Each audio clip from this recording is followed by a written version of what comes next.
This presentation is entitled The Impact of Navigation on Proxemics in an Immersive Virtual Environment with Conversational Agents. My name is Rose Connolly, and I will be presenting this on behalf of myself and my co-authors. The motivation for our work revolves around personal space in virtual reality.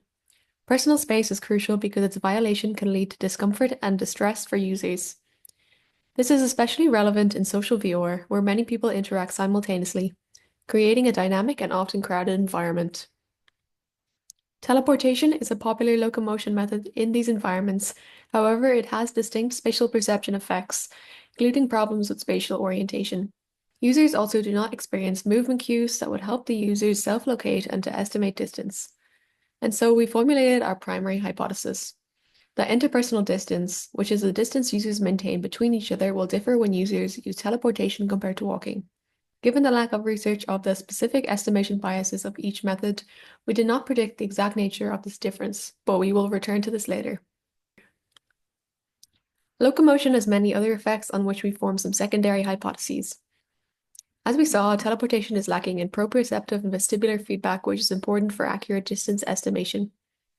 These cues are also linked with greater feelings of embodiment, including feelings of agency and body ownership. So in our study, we wanted to replicate this finding, specifically comparing against teleportation. This leads to our second hypothesis. Body ownership and agency will be greater for walking. Additionally, continuous navigation techniques have been found to increase co-presence specifically for continuous artificial movement.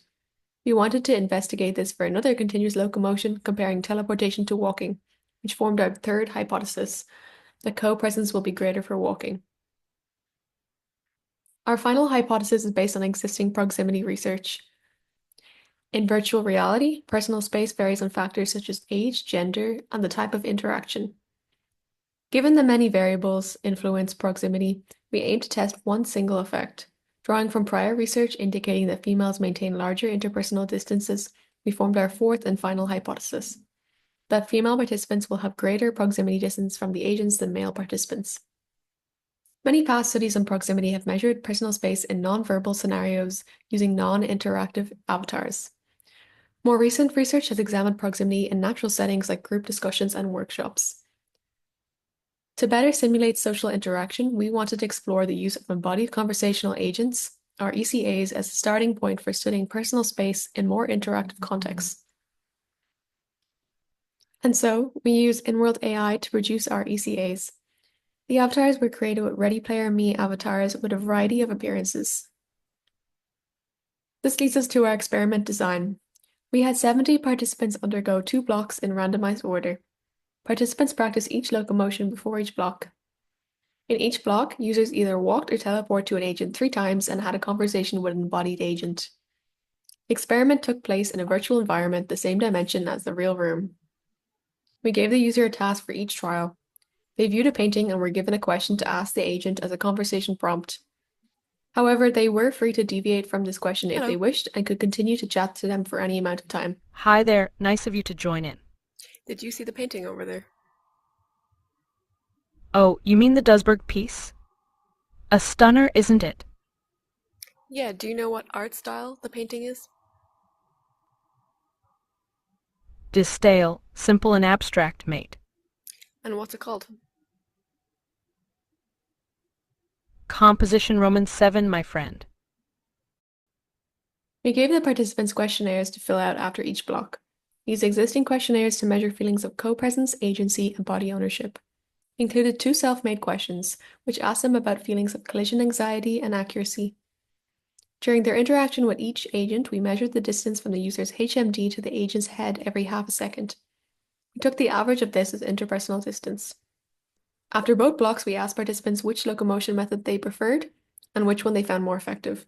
We included optional space for comments on their experience with the agent and both locomotion methods. This brings us to our results. We found support for our first hypothesis. Interpersonal distance indeed differs when participants approach using teleportation compared to walking. Participants stood closer when they teleported to the agent. Female participants stood further from the agents than males, giving support for H4. There were no interaction effects, meaning this was true for both locomotion methods.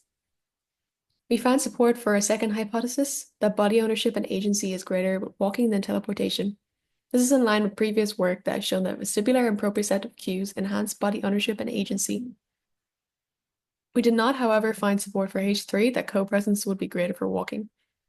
This was based on work that showed that continuous joystick movement yielded higher co-presence than teleportation. So our result might suggest that this is not extendable to other forms of continuous locomotion, i.e. walking. However, we cannot conclude this definitely as more research needed. Additionally, the impact of the ECA and its artificial nature on co-presence is not fully understood, which adds complexity to the issue. So the primary finding of our work is that IPD reduced with teleportation compared to walking. We propose that this is due to distance estimation biases and the spatial cognitive load. Spatial perception biases in VR influence distance estimation based on perspective. When walking towards another user, we propose that participants continually assess their distance from themselves to the agent until this became their comfortable distance. This type of perspective is a self-object or egocentric perspective. It has been consistently shown to be subject to distance underestimation biases. On the contrary, teleportation involves a different type of distance estimation. When you wish to teleport, you must first aim your controller and choose a teleport location. As such, if users pick a teleport location that is at a comfortable distance from the agent, this involves an exocentric perspective, or object to object. While results are not as consistent for this perspective, most report overestimations are accurate. However, the consistent underestimation of egocentric distances that walking involves supports the likelihood of a discrepancy across each locomotion method. Additionally, each locomotion method can be thought of as involving different planes of measurement. When walking towards the ECA, distance estimation is generally made from an egocentric perspective in the depth plane, which again is subject to distance underestimation. With teleportation, perceived distance can vary depending on the alignment of the teleportation destination, which may exist more along the width plane. Measurements in this plane have more inconclusive findings, with some reports of both accurate and overestimations. However, an overestimation along this plane relative to the depth plane gives us a discrepancy in estimation once again. This points towards an initial overestimation of distance with teleportation compared to walking, suggesting that estimation biases may have contributed to a larger IPD being observed with teleportation. So if a user teleports close to an agent and then realizes they have misjudged how far they are from the agent, becoming too close, the question is, why did they not adjust?